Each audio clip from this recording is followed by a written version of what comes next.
Op-Ed: How Utilities Are Operationalizing Weather Intelligence. Chris Good is the founder and CEO of Climavision, where he leads the only comprehensive supplemental radar network in the United States and a suite of high-resolution forecasting technologies that improve decision-making in energy and utility operations. When Hurricane Beryl tore through Texas in 2024, utilities across the Gulf Coast were reminded of a hard truth. Regional energy infrastructure isn't immune to extreme weather. Over the next year, many of those same utilities found themselves learning this lesson repeatedly as they faced evolving tests, including winter volatility, prolonged heat, and shifting wind patterns. For executives and the on-the-ground teams at these companies, two things have become increasingly clear. One, weather is no longer an episodic threat. It's a daily operational variable. Two, it's not just extreme weather that affects utilities. Everyday climate events, such as prolonged heat, particularly strong or weak winds, and even an inch more precipitation than anticipated, can also have an outsized impact on energy production, demand, storage, alternative energy needs, and pricing. While no energy provider is completely immune to the effects of weather on their operations, utilities like Houston's Environment+Energy Energy are creating a new blueprint for getting ahead of these events and significantly reducing impact as a result. The first step in doing that is shifting the question away from the reactive, how do we respond to weather, and toward the proactive, how do we factor weather into the way we operate? Factor weather into everyday operations, not just emergency management. Utilities have traditionally had from one to a handful of operators on staff who monitor weather events. They've primarily focused on extreme or major weather events like hurricanes and applied what they've learned to emergency management rather than overall operations. This is now changing. Many utilities are expanding the role of meteorology beyond storm briefings and embedding it into broader operational planning. As a result, weather discussions are making their way into operations meetings, infrastructure planning, and risk reviews. After Hurricane Beryl, for example, CenterPoint Energy expanded its internal weather operations by bringing on 2 staff meteorologists who now use a suite of tools to regularly translate upcoming weather events into clear operational recommendations across the company. This transforms the traditional meteorology role beyond simply delivering daily weather forecasts, which were previously seen as non-essential data, to actively informing the C-suite down to response crews on the ways that minor and major weather events are likely to impact on their daily work. When utilities remove weather from its historic silos, energy providers stop asking, "What's the weather today?"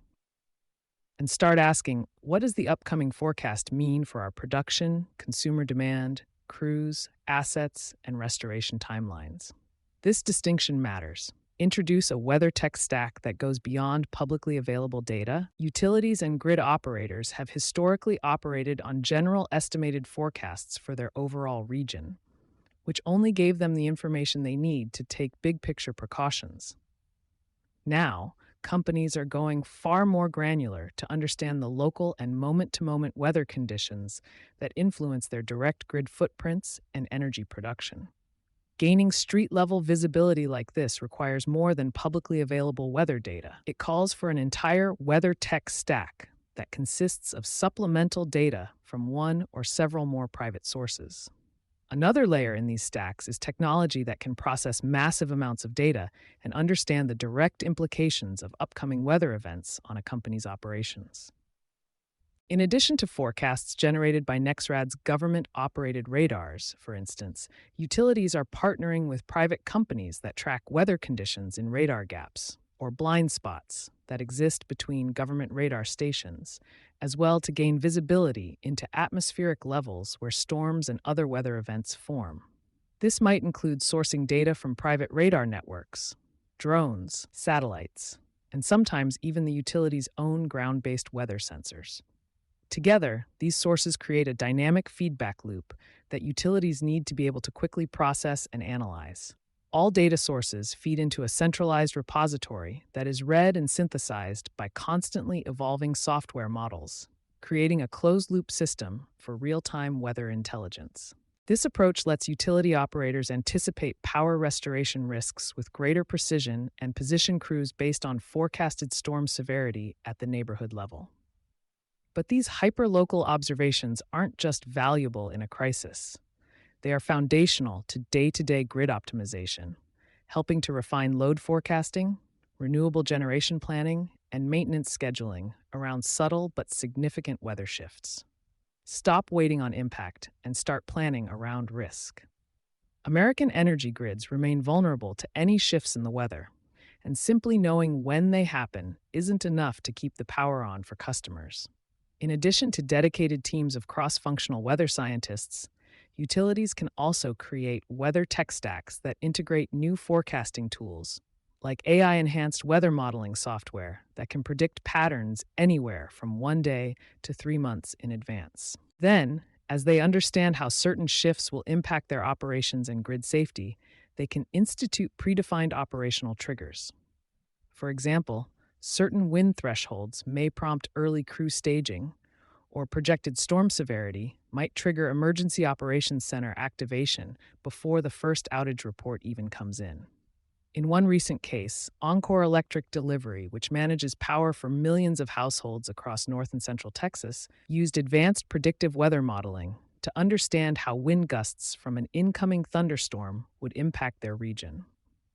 By identifying the risks several days in advance, they were able to preemptively dispatch response crews to at-risk areas and ultimately restore power for over 300K affected customers in unprecedented time. This shift, from reacting to confirmed damage to preparing for forecasted risk, is becoming foundational to grid resilience. Factor in the weather that doesn't make headlines. Historic weather patterns are no longer hyper-accurate predictors for tomorrow's forecast, and the days of set 3-month storm seasons are on their way out. Now, utility companies must pay attention to the quieter shifts in weather that are shaping their operations every day.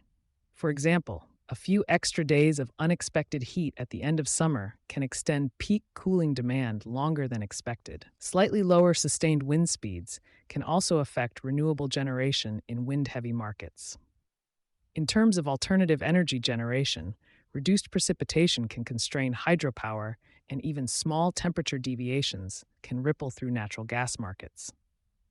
For states like Texas, where wind power regularly supplements traditional energy sources, these minuscule decreases in wind speeds can be guaranteed to impact output levels for weeks.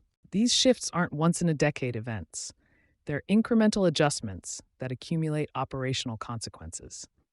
That's why operationalizing weather also means acknowledging that a 3-degree deviation or a marginal wind shift can carry significant financial and reliability implications. Create a structural shift, not a temporary adjustment. The grid has always been influenced by weather. What's changing now is how deliberately utilities are choosing to integrate that influence into their operational DNA.